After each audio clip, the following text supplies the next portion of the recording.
김경수 경남도지사가 징역 2년을 선고받고 법정 구속됐습니다. 도정에 전념할 수 있는 결과가 나오기를 기대합니다. 법원의 짜맞추기 판결에 강한 유감을 표합니다. 김경수 지사가 불법 선거 운동의 끝일 것이냐, 그 다음은 없을 것이냐.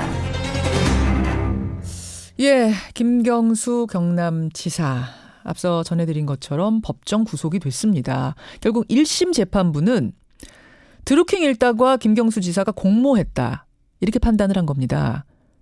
특검이 기소한 혐의 전부가 인정이 됐습니다. 그래서 컴퓨터 등 장애 업무방해 혐의로 징역 2년 실형, 그리고 공직선거법 위반 혐의로는 징역 10개월에 집행유예 2년을 선고를 한 겁니다. 만약 이대로 확정이 되면 당연히 지사직도 잃게 되는 거죠.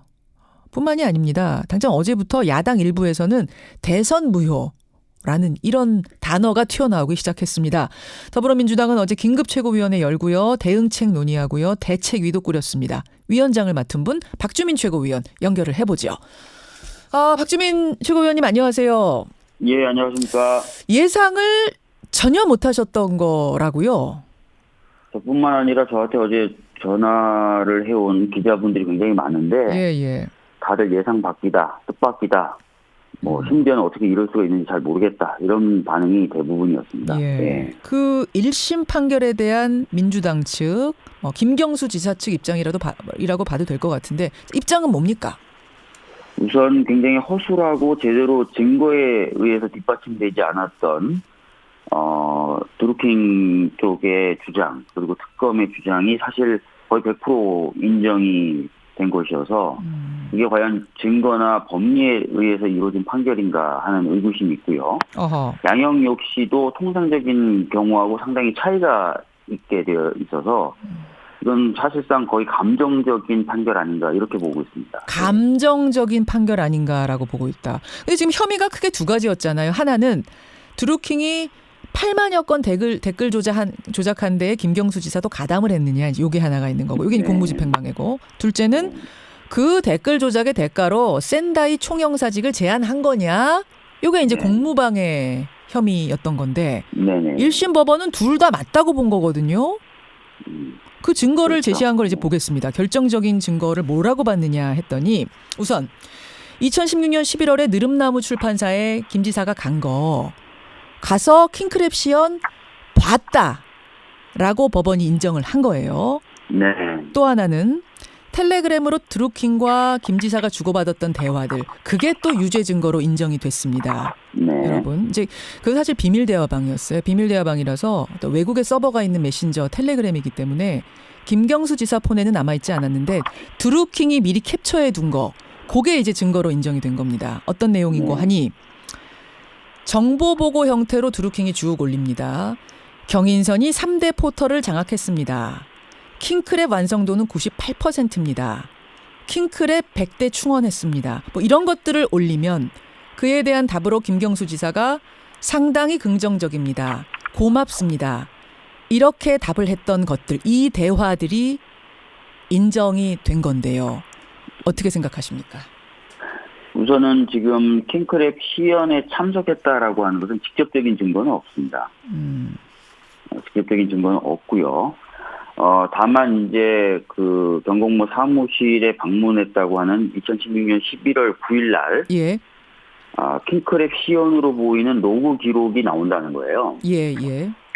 그럼 그 로그 기록이 나오는 것하고 킹크랩 시연회가 있었다. 또 더 나아가서 킹크랩 시연회에 김경수 지사가 참석했다는 게 어떻게 연결이 되느냐에 대한 부분은 사실 직접 증거가 없습니다. 법원에서는 그 당시 참석했던 사람들의 증언이 일치한다.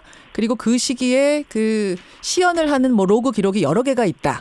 딱 그때 한번 시험 테스트한 후에는 없었다. 이런 것들을 얘기하고 있더군요. 자, 로그 기록이 있었다고 해서 시연회가 있었다. 또 시연회에 김 지사가 참석했다라고 바로 연결되진 않죠. 그걸 연결하는 고리가 바로 방금 말씀하셨던 것처럼 드루킹을 비롯한 관계자들의 진술인데요. 예. 이 부분에 대해서 사실 그 여러 차례 보도도 됐지만 제대로 이 진술이 이루어진 것이 아니다라는 것이 더 강력하게 주장이 됐었죠. 진술이 그러니까 인정할 만한 진술들이 아니다. 허술하다 이 말씀이세요. 네, 맞습니다.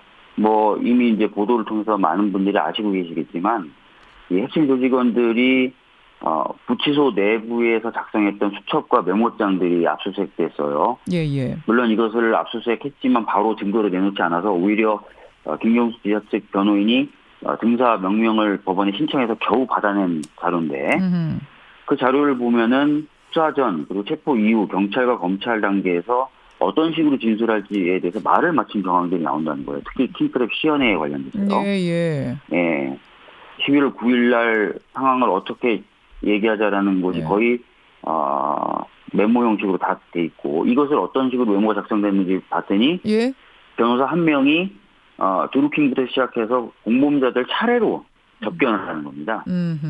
접견을 하면서 이제 동일한 내용을 전달했겠죠. 그래서 동일한 목차로 메모가 작성이 되어 있는 겁니다. 예. 실제로 그런 메모를 가지고 법정에서 이 증인으로 출석한 공범자들을 추궁했더니 진술을 일부 번복하기도 하고요. 특히 이제 대표적으로 100만 원의 경력금 같은 부분은 예. 진술이 다 번복이 되거나 했었죠. 예. 그래서 로그 기록하고 그 로그 기록 자체가 시연회가 있었다. 그리고 시연회에 김경수 지사가 참석했다는 것을 연결하는 것이 방금 말씀하셨던 것은 관계자들 여기 공범 드루킹의 쪽의 진술인데 진술 자체가 이렇게 진술이 오염돼 허술하다. 있고 자. 조작의 가능성이 굉장히 크다는 거예요. 알겠습니다. 그러면 그 폰에 네. 남아있는 텔레그램 대화들 여기에 대해서 어떻게 생각하세요? 킹크랩 완성도 98%, 킹크랩 100대 충원 이런 것에 대해서 고맙습니다. 긍정적으로 보고 있습니다. 이렇게 얘기했다는 건 킹크랩의 존재를 이미 알고 있었던 것 아니냐라는 판단. 그런 정보 보고를 올렸다라고 얘기하는 거고. 예. 근데 김 지사는 킹크랩의 존재나 킹크랩의 의미에 대해서 잘 몰랐다는 거예요. 여러 가지 어떤 텔레그램이나 이런 것들 보내면 형식적으로 항상 고맙다. 또는 뭐 이런 식의 답변을 짧게 보냈다는 거죠. 그런 정보 보고를 올리면 그냥 누구에게든 고맙다. 뭐 상당히 긍정적이다. 이런 답변들을 그냥 보냈다고요? 그런 형식적으로? 식으로 실제 저 같은 경우도 제가 어떤 선거를 치를 때 보면은 많은 사람들이 저를 도와주겠다고 하면서 자기네들이 누굴 만나서 좀 저에 대해서 좋은 얘기를 했다. 이런 식의 예. 무수하게 많은 문자나 이런 게 와요, 선거 때문에. 그러면 예의상 감사합니다. 뭐 이런 식으로 보내죠. 근데 한 번은 그럴 수 있는데 뭐 킹크랩이라는 얘기를 여러 번 하게 되면 그게 뭔지 한 번쯤 물어보게 되지 않나요? 그래서 오히려 법원이나 이쪽에서 저 핵심적으로 봤던 거는 예. 김 지사가 11건의 기사를 반대로 보냈다는 거예요. 드루킹한테. 예. 네, 근데 그것을 더 본질적인 부분으로 보는데 그 부분에 대해서도 좀 살펴보시면 그 11건이라는 것이 2년에 걸쳐서 보내는 겁니다. 그리고 선거가 전혀 예정되어 있지 않은 시기부터 보내기 시작해요. 그렇기 때문에 이것을 가지고 뭐 킹크랩의 존재를 알았다거나 킹크랩을 이용하려고 했다거나 하는 것으로 보기가 굉장히 어렵다는 거죠. 네. 알겠습니다. 이제 그게 김경수 지사 측의 입장이고 민주당의 입장인데 관련해서 판결을 맡은 성창호 판사에 대한 문제 제기를 하셨네요. 이건 뭡니까? 뭐 서기호 전 판사의 경우에는 성창호 판사를 양승태 키즈라고 묘사를 하기도 하더라고요. 예. 그 양승태 비서실에서 2년간 근무한 적이 있고요. 그것을 넘어서서 이번에 사법농단 관련돼서 검찰의 조사를 받았던 분입니다. 검찰에서 조사를 받았던 내용은 참고인으로 뭐냐면 조사받았죠. 예. 네. 조사를 받았던 내용은 뭐냐면 법원에 대해서 특히 판사들이 뇌물이나 이런 걸 받았다는 혐의로 검찰에 수사가 개시되자 관련된 정보, 특히 구속영장과 관련된 정보를 빼서 법원행정처에 보고한 혐의입니다. 근데 구속영장과 관련된 것은요, 국회의원들이 자료를 요청해도 전혀 받아볼 수 없는 내용들이거든요. 근데 그런 것을 정보를 빼서 위에다 보고를 했다. 이것은 굉장히 충성도가 높다라고 볼 수밖에 없는 것이죠. 그리고 아까 제가 말씀드렸던 양형 부분에 대해서 좀 말씀드리고 싶은데요. 잠깐만요. 그거 가기 전에. 그러니까 이 비서실장으로 비서실 판사로 근무했다는 점. 판사로. 예. 양승태 전 대법원장의 비서실 판사로 근무했다는 점과 이번 사법농단에서 참고인으로 조사를 받았던 어떤 식으로든 좀 연루가 됐을 가능성이 있다는 점들을 미루어 봤을 때 어떤 점으로 좀 연루가 됐었다 정도가 아니라요. 임종원 전 공소장에 명시가 돼 있습니다. 임종원 전 행정처장의 공소장에 방금 제가 말씀드린 내용으로 적시가 되어 있는 부분입니다. 일종의 사법농단 수사에 대한 보복성 판결이라고까지 의심을 하십니까? 제가 왜 그렇게 말씀드리냐면 특히 양형 부분 때문에 그런데요.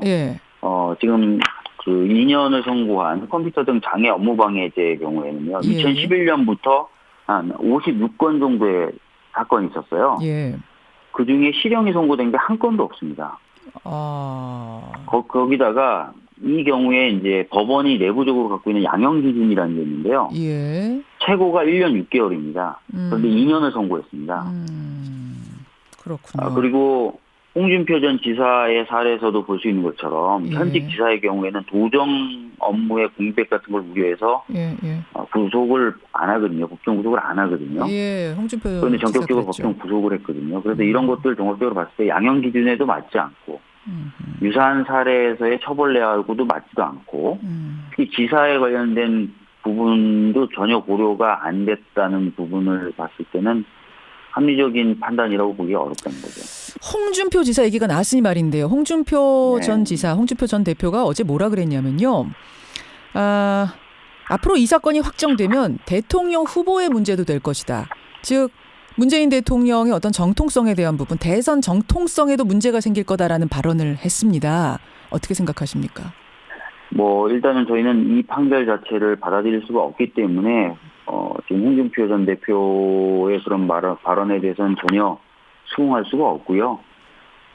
그리고 과거에 다른 진짜 그 국정원 대선 개입 같은 사건과는 전혀 만약에 이게 사실이라 하더라도 예. 국정원의 대선 개입 사건과는 질적으로 차이가 있는 사건이기 때문에 어떤 전반적으로 홍준표 대표의 말은 수긍할 수가 없습니다. 예. 1심 선고가 난 건데 2심 판결은 그럼 뒤집힐 거라고 기대를 하고 계시는 민주당이 당연히 그렇겠죠. 네, 저희들은 그런 기대를 갖고 있지만 또 걱정은 있습니다. 이미 한겨레 등을 통해서 보도된 바가 있는데요. 이제 항소를 하면 서울 고등법원으로 가게 됩니다. 예. 아시다시피 고등법원 판사들도 또 절대적 다수가 사법농단 관련된 판사들이라는 분석이 나왔죠. 그래서 그런 부분은 역시 여전히 걱정거리로 남아 있습니다.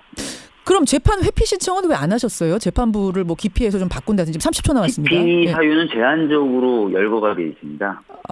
이것은 들어가지 않습니까? 사법농단에 관련되어 있는 판사다. 그러니 내가 기피하겠다. 예. 어렵죠. 신청해봤자 받아들여지지 않았을 것이다. 네네. 알겠습니다. 여기까지 확인하지요. 고맙습니다. 네. 더불어민주당 박주민 의원이었습니다.